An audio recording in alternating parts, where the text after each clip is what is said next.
నమస్తే. ఓం నమ శివాయ.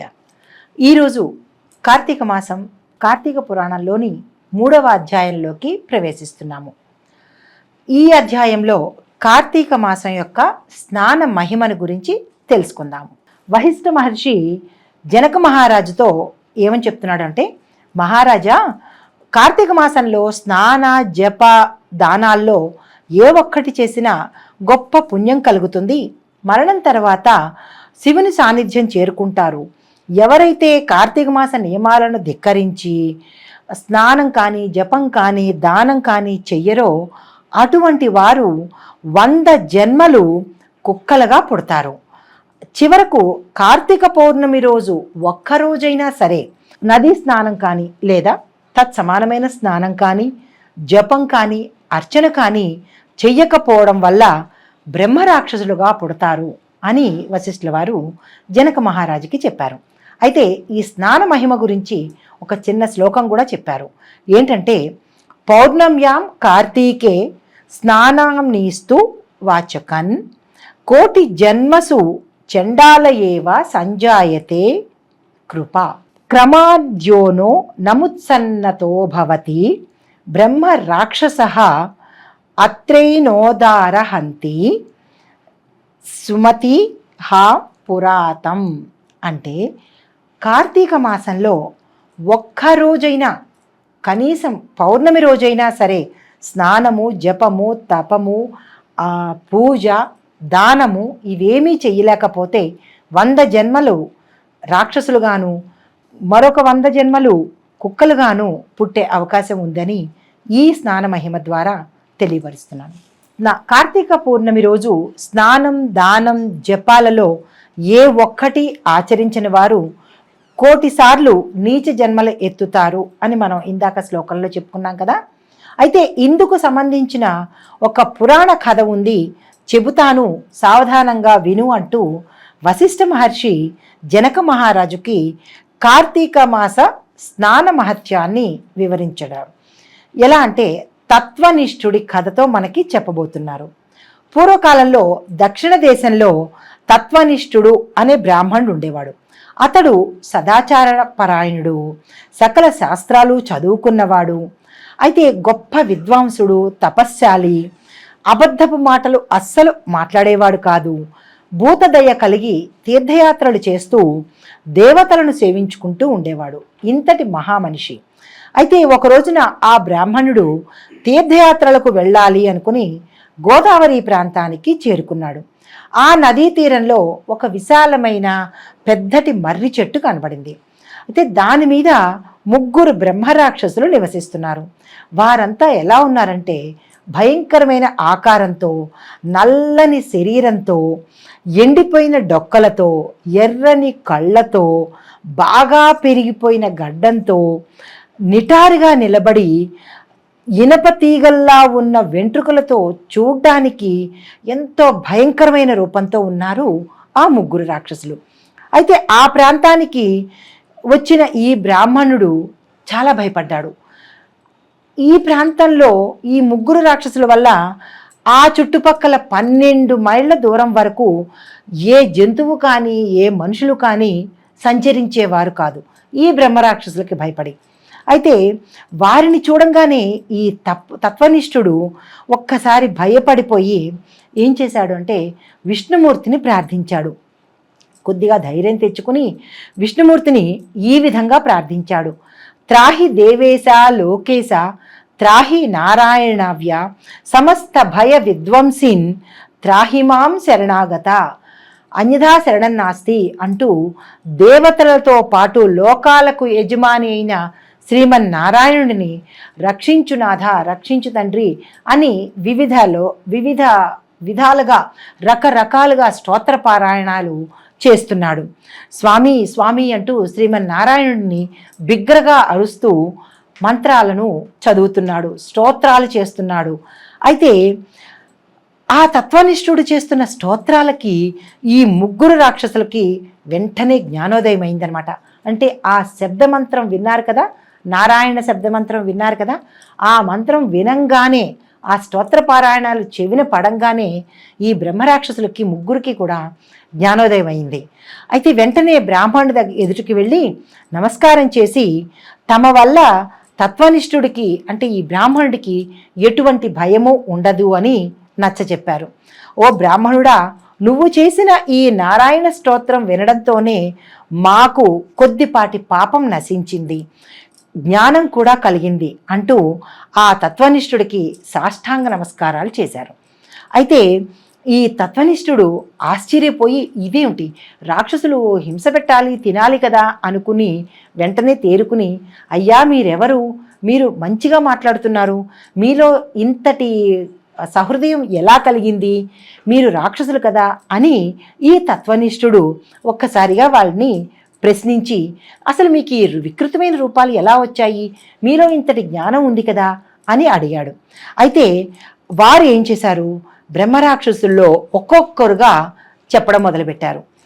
ముందుగా మొదటి రాక్షసుడు ఏం చెప్పాడంటే, ఓ బ్రాహ్మణోత్తమ, నేను ద్రావిడ దేశంలో ఉంటూ ఉండేవాణ్ణి, పుట్టుకతో నేను సద్బ్రాహ్మణుణ్ణి, అయితే మంధర అనే గ్రామానికి అధికారిగా ఉంటూ ఉండేవాడిని. ఆ కులానికి సంబంధించి బ్రాహ్మణి అయినప్పటికీ చాలా చెడ్డ చెడ్డ పనులన్నీ చేస్తూ ఉండేవాడిని. ఎలాంటి పనులు అంటే అందరి ధనాన్ని తీసేసుకుంటూ ఉండేవాడిని, మోసం చేస్తూ ఉండేవాడిని, సాటి బ్రాహ్మణ్ణి హింస పెట్టి వారి వద్ద కూడా ధనాన్ని లాక్కునేవాడిని, నా దగ్గరికి ఎవరైనా యాచనకు వస్తే నేను ఇవ్వకపోగా వారి వద్ద ఉన్న ధనాన్ని కూడా నేను తీసేసుకుంటూ అసత్య మాటలు మాట్లాడుతూ కుటుంబ పోషణ కోసం అకృత్యాలు అంటే చెయ్యని అకృత్యం లేదు. కాబట్టి ఒకరోజు నా ఇంటికి ఒక బ్రాహ్మణుడు ధనార్థి అయి వచ్చి అడిగేటప్పటికీ నేనేం చేశాను, అతన్ని నిష్ఠూరమైన మాటలతో హింస పెట్టి కాళ్ళతో తన్ని అతని దగ్గరున్న ధనాన్ని కూడా నేను లాగేసుకుని అతన్ని తోసేశాను. అప్పుడు అతను బాధపడి ఏమని శపించాడు అంటే, ఓ బ్రాహ్మణుడా, ఇప్పటికీ అనేక మంది యొక్క ధనాన్ని తీసుకోవడమే కాకుండా చాలామంది బ్రాహ్మణుల్ని ఏడిపించావు, హింస పెట్టావు, కాబట్టి నువ్వు బ్రహ్మరాక్షసుడిగా మారిపోయి అడవుల్లో వృక్షం మీద నివసిస్తావు అని శపించాడు. ఆ శాప కారణంగా నేను ఈ గోదావరి తీరంలో ఈ చెట్టు మీద బ్రాహ్మణుడిగా నేను కొన్ని సంవత్సరాల నుంచి ఇక్కడే పడి ఉన్నాను అని ఆ బ్రాహ్మణోత్తముడికి చెప్పాడు. తరువాత రెండో బ్రాహ్మణుడు ఏం చెప్పాడు అంటే, తన కథ చెప్పుకోవడం వచ్చాడు. నేను ఆంధ్రదేశానికి చెందిన బ్రాహ్మణుణ్ణి, దుర్మార్గులతో స్నేహం చేసి వారి చెడు అలవాట్లకు వారితో పాటుగా నేను కూడా బానిసనైపోయాను. తల్లిదండ్రులను అనేక విధాల దూషించి హింస పెట్టేవాడిని. చెడు అలవాట్లతో నా భార్యా పిల్లలతో నేను సంతృప్తిగా తింటూ షడ్రుచులతో తింటూ పరమాన్న భోజనం చేస్తూ నా తల్లిదండ్రులకి భోజనం పెట్టకుండా హింసలు పెట్టేవాడిని. అయితే తర్వాత ఇలా కొన్నాళ్లకు ఉండగా నా జన్మ చాలించిన తర్వాత ఆ తల్లిదండ్రుల మనోవేదనో నేను హింస పెట్టిన వారి యొక్క శాపమో తెలియదు, కానీ నేను కూడా ఇక్కడ బ్రహ్మరాక్షసున్నై సంచరిస్తూ ఉన్నాను అని తత్వనిష్ఠుడికి రెండో రాక్షసుడు తన కథను వివరించాడు. తర్వాత మూడో రాక్షసుడు చెప్పడం మొదలుపెట్టాడు. నమస్కారం చేసి, ఓ మహానుభావ, నేను కూడా బ్రాహ్మణుణ్ణే, విష్ణువాలయంలో అర్చకుడుగా ఉంటూ ఉండేవాడిని.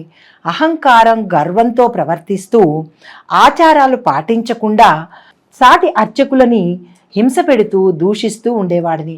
భక్తులు తెచ్చిన పూజా ద్రవ్యాలు, ధనము, హుండీలో వేసిన ధనము కానీ ఇలా ఎవరెవరైతే ఏదైతే కోరికలతో నా దగ్గరికి వచ్చేవారో వారి పేరున అర్చనలు చెయ్యకుండా వారి ఇచ్చిన ధనాన్ని స్వామికి ఇవ్వకుండా నేనే తీసేసుకుంటూ ఈ స్వామివారి యొక్క నగలు, ఈ తీసుకున్న ధనాన్ని నా యొక్క ఉంపుడు గత్తెకు ఇస్తూ ఆమె సంతోషమే నా సంతోషం అని అనుకుంటూ కులాచారాన్ని భ్రష్టు పట్టించి జూదాలు, మద్యానికి బానిస అయ్యి ఇంకా చాలా రకాల వ్యసనాలకు, పాపాలకు లోనయ్యాను. వీటన్నిటి ఫలితమే ఇలా బ్రహ్మరాక్షసుడిగా గోదావరి తీరంలో ఉన్న ఈ చెట్టు మీద నివసిస్తూ కొన్ని సంవత్సరాలుగా కాలం గడుపుతున్నాను అంటూ తత్వనిష్ఠుడికి ఈ మూడో రాక్షసుడు తన కథను వివరించాడు. ఈ విధంగా ఆ ముగ్గురు రాక్షసులు తమ తమ కథలను తమ తమ చర్యలను వారికి వినిపించిన తర్వాత తత్వనిష్ఠుడు ఏమన్నాడంటే, విచారించకండి, మీకు నేను ఒక తరుణోపాయం చెప్తాను. పశ్చాత్తాపానికి మించిన ప్రాయశ్చిత్తం లేదు అని ఆనాటి ఋషులు చెప్పారు, శ్రీమన్నారాయణుడు చెప్పాడు. కాబట్టి నేను మిమ్మల్ని గోదావరి నదీ తీరానికి తీసుకువెళ్తాను. అక్కడ మీరు ముందుగా స్నానం చెయ్యండి, ఎలా చెయ్యాలో నేను వివరిస్తాను అని చెప్పి వారిని వెంటకు తీసుకొని గోదావరి నది దగ్గరికి వచ్చాడు. వారి చేత స్నానం చేయించి సంకల్పం చెప్పించి స్నాన ఫలితాన్ని ఎలా పొందాలి అనేది వివరంగా చెప్పి, ఈ తత్వనిష్ఠుడు గతంలో స్నానమాచరించిన అంటే కార్తీక మాసంలో తాను స్నానమాచరించిన ఫలితాన్ని ఆ ముగ్గురు రాక్షసులకు ధారపోశాడు. అప్పుడు వారు దివ్యమైన శరీర కాంతితో పుష్పక విమానం రాగా తత్వనిష్ఠుడి ఎదుటే అందరూ చూస్తుండగా ఈ ముగ్గురు బ్రాహ్మణోత్తములు విపరీతమైన తేజస్సుతో ఆ పుష్పక విమానం ఎక్కి వైకుంఠానికి చేరుకున్నారు. వింటున్నావా జనక మహారాజా?